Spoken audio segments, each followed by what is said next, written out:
NightCry is a Kickstarted horror game made by many of the original team members who created the Clock Tower franchise in the newly formed Nude Maker Studios. In the game, you will play as multiple characters as you try to escape from the crazed Scissor Walker, a serial killer who has managed to infiltrate luxury cruise liner the Oceana that our cast has found themselves unlucky enough to be on. You play as multiple characters as the game progresses, each one trying to figure out what is transpiring on the Oceana, as well as trying to avoid finding themselves on the wrong end of a giant pair of scissors.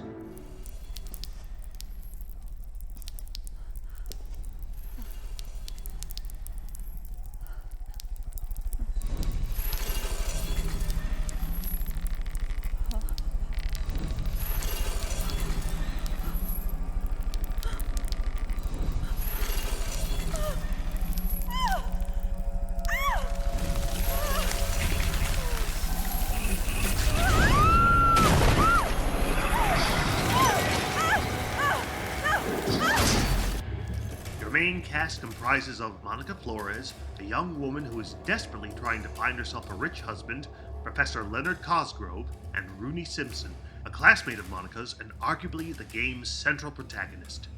The game has two main gameplay segments, investigation and escape, which you will switch between whenever you run into the dreaded Scissor Walker.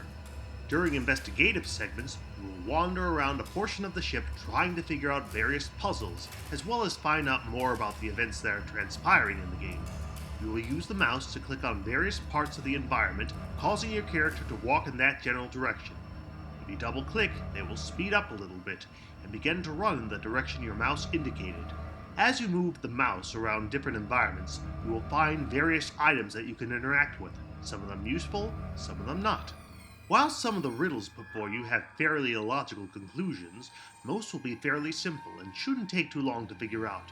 Eventually, you will find yourself in conflict with the Scissor Walker, at which point an escape segment will begin.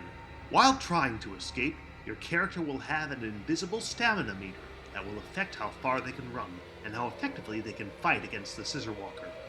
Each character can only run for so long before they become tired enough to fall to the ground, making themselves vulnerable for several seconds. Though it is possible to temporarily escape the Scissor Walker by simply running and tricking your pursuer into taking a wrong turn, there is still a good chance that you may run into the killer again, as they will still be wandering around aimlessly until they spot you. The only way for you to have a true reprieve from the creature is to find a hiding place to remain in until your stalker grows tired and leaves, or find a weapon to temporarily incapacitate it. One thing to note is that though you will use up stamina if you run while in escape segments, you can run as much as you want in exploration segments without any worries.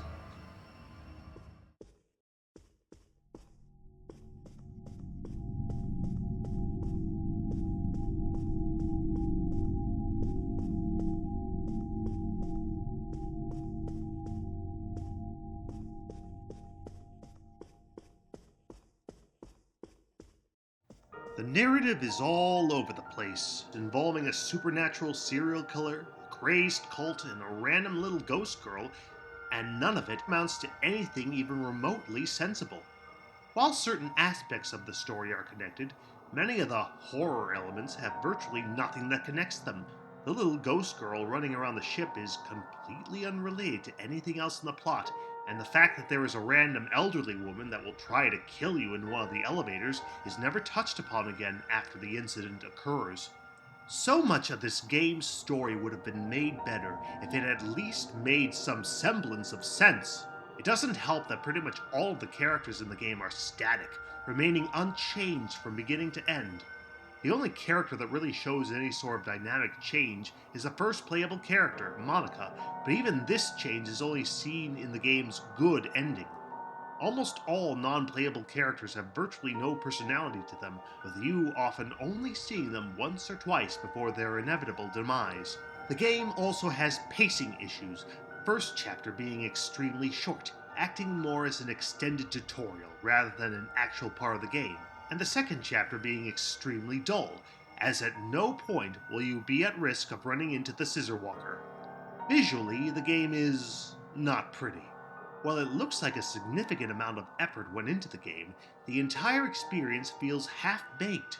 While most of the main cast looks decent enough, animations look wonky to the point of being laughable. Most of the voice acting in the game is merely passable, with at least an attempt at a decent performance from actress Hannah Grace as Monica, but the awful script and dialogue means that just about anything stated is going to come off as stilted. Don't get yourself worked up now. Come on, I'll buy you a drink. What? You think a soda will get you on my good side? Hey, you're thirsty, right? Here we go. What the? What is it now? Well, something's grabbing my hand. What? I said something inside here grabbing my hand. Oh, Harry, the Gregory Peck Act is a bit outdated, don't you think? I'm serious.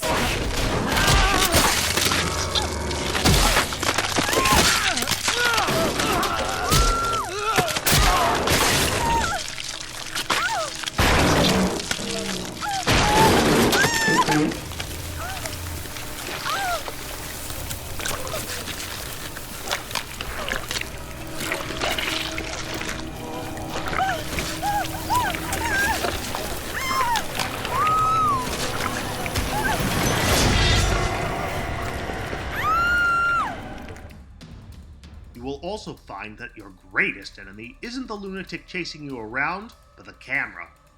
During exploration segments, the camera generally remains static, or at least follows a predictable path.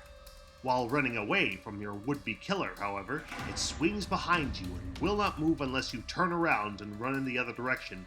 This can often become a problem, as you can find yourself running right into the enemy simply because the camera decides not to cooperate. This is compounded by many of the corridors in the game looking somewhat samey, with little to distinguish them from each other. In order to be considered horror, a title has to legitimately frighten the player and leave them with a feeling of uneasiness or dread. NightCry fails in this, leaving the player with only the slightest moments of apprehension, and even then, these moments are fleeting and far between.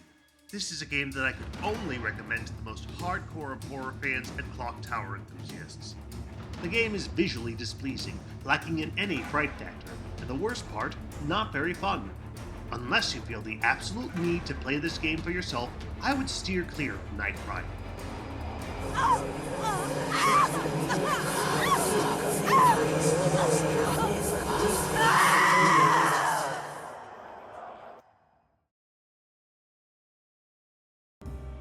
Thank you for watching our review of NightCry. If you enjoyed it, please feel free to like and subscribe, as it will help us make these videos more often.